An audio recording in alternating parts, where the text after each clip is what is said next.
On va décortiquer ensemble le guide de l'apprenti millionnaire. L'idée de base est assez provocante. Et si devenir millionnaire, ce n'était pas vraiment une question de chance, mais plutôt une méthode qui s'apprend. Allez, on regarde ça de plus près. Pour nous mettre dans le bain, le guide commence avec une statistique assez folle.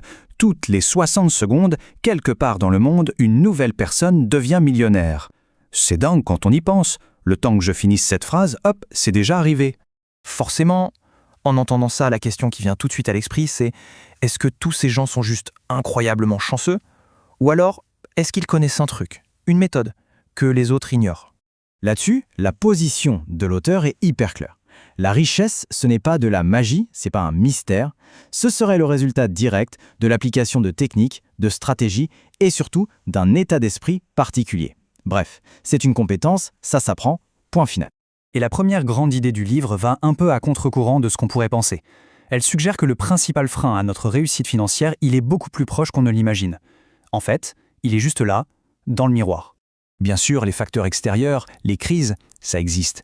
Mais l'argument choc du guide, c'est que dans 9 cas sur 10, ce sont nos propres pensées, nos habitudes, nos croyances qui construisent le vrai mur qui nous sépare de la richesse.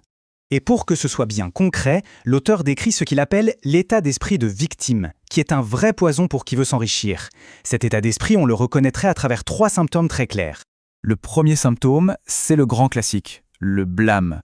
C'est cette manie de toujours dire que c'est la faute de quelqu'un d'autre. L'économie, le patron, les circonstances.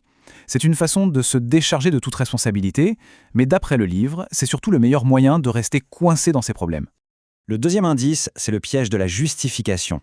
On se répète en boucle que, de toute façon, l'argent, ce n'est pas si important. Le livre propose une analogie assez puissante. Si on disait tous les jours à son partenaire qu'il ou elle n'est pas important, il y a des chances qu'il ne reste pas très longtemps. Apparemment, pour l'argent, c'est pareil. Et enfin, le troisième indice, alors là, l'image est, disons, assez mémorable. Se plaindre tout le temps, ça reviendrait à devenir un aimant à problème. L'idée derrière, c'est un peu la loi de l'attraction.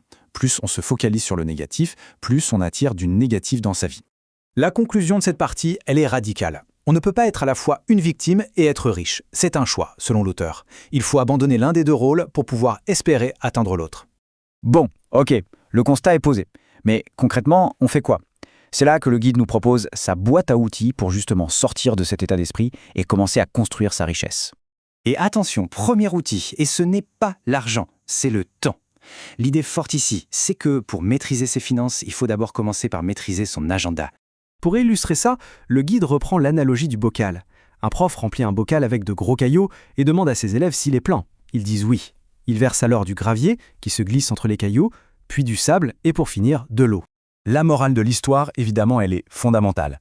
Les gros cailloux, ce sont nos grandes priorités, les actions qui ont un vrai impact. Si on ne commence pas par ça, les petites urgences du quotidien, le gravier, le sable, l'eau, vont remplir tout notre temps et on n'aura jamais de place pour l'essentiel. Ça nous amène tout droit à un autre outil super connu, le principe de Pareto, la fameuse règle des 80-20. L'idée, c'est que 80% de nos résultats viennent de seulement 20% de nos efforts. La mission est donc assez simple, il faut identifier ces 20% d'activités gros cailloux et se concentrer dessus. Ok, mais comment on s'assure de bien se concentrer sur ces 20%? La réponse du guide, en faire des habitudes. Il reprend l'idée qu'il faut environ 21 jours de répétition pour qu'une nouvelle action devienne un automatisme. C'est un peu comme disait Aristote, « Nous sommes ce que nous faisons de façon répétée, l'excellence n'est donc pas un acte, mais une habitude. » Donc on a les bons outils, on est concentré sur les bonnes tâches, mais il manque encore un élément essentiel, une destination.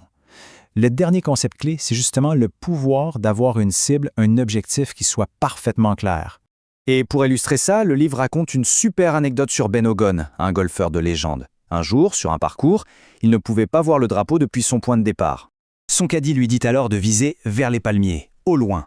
Et là, la réponse de Hogan montre tout de l'état d'esprit d'un champion. Il demande lequel. Il ne voulait pas une vague direction, il voulait une cible ultra précise. Le principe scientifique derrière ça est fascinant. Notre cerveau est beaucoup plus efficace quand on lui donne une cible précise. Un objectif flou mène à des actions floues et donc à des résultats flous. La différence est flagrante. D'un côté, je veux gagner plus d'argent, c'est juste un souhait. De l'autre, je vais gagner 1 million d'euros dans les 12 prochains mois, c'est précis, c'est mesurable, ça a une date limite. C'est une cible claire sur laquelle le cerveau peut enfin commencer à travailler. Et pour être sûr que l'idée soit bien ancrée, le guide nous laisse avec une dernière petite expérience de pensée, une sorte de défi mental pour la route. Imaginez le scénario. On propose à quelqu'un la clé d'un coffre avec 1 million d'euros dedans. Le seul hic, c'est que la clé est cachée au fin fond de la jungle amazonienne et on a 12 mois pour la trouver. La question c'est, le ferait-il ? Face à un objectif aussi clair et une récompense aussi énorme, la plupart des gens se découvriraient des ressources et une motivation qu'ils ne soupçonnaient même pas.